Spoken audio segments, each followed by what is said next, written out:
New Meghan Markle book by Princess Diana. Biographer Andrew Morton, 6 surprising revelations. Andrew Morton, the late Princess Diana's biographer, reveals in his new book, Meghan, a Hollywood Princess, that Prince Harry's future wife, Meghan Markle, was always fascinated by the royal family.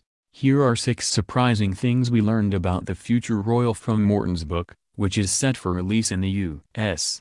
on April 17. 1. She was obsessed with Princess Diana. Morton writes that Markle was heartbroken after Harry's mom died in a car crash in Paris. Meghan and her friends watched the funeral of Diana, Princess of Wales, in early September 1997, tears coursing down their cheeks at the poignant moment when the camera zoomed in on the royal coffin. Perched on top of the coffin was an envelope with the word "mummy" written on it. It was a letter from Harry. According to family friends, she was intrigued by Diana, not just for her style, but for her independent humanitarian mission, seeing her as a role model, the author claims, adding that her friend Nanaki Pretty said, "She was always fascinated by the royal family. She wants to be Princess Diana 2.0. 2. She packed on the freshman 15 in college. After a tumultuous childhood in L.A.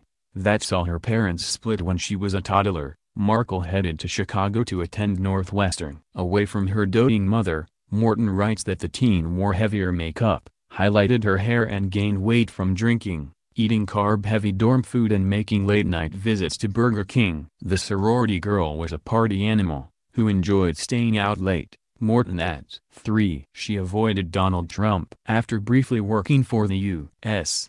Embassy in Brazil, she returned to L.A. with her heart set on a career in showbiz. She landed a role as a briefcase girl on the game show Deal or No Deal in 2006, reportedly getting paid $800 an episode. Morton writes that she avoided one celebrity guest on the show, future President Donald Trump. The businessman, who was promoting The Apprentice, gave the models his card and invited them to play golf at one of his courses, the author reveals. Tamika Jacobs, a fellow briefcase girl, told Morton, "He was super creepy, but some girls were attracted to money and power and took his number." Meghan was one of the girls who gave him a wide berth. 4. Her first marriage ended suddenly. She met New Yorker Trevor Engelson at a dive bar in West Hollywood. The producer, tall with reddish blonde hair and blue eyes, got her a small role in the film Remember Me, starring Robert Pattinson, and in 2011 she scored the lead in Suits. That meant relocating to Toronto, while Engelson remained in L.A. They wed in Jamaica and tried to maintain a long-distance relationship but split 2 years later. The marriage ended so abruptly that Meghan sent Trevor her diamond wedding and engagement rings back by registered mail, Morton claims, adding that even now, 5 years later, Engelson can barely contain his anger towards his ex.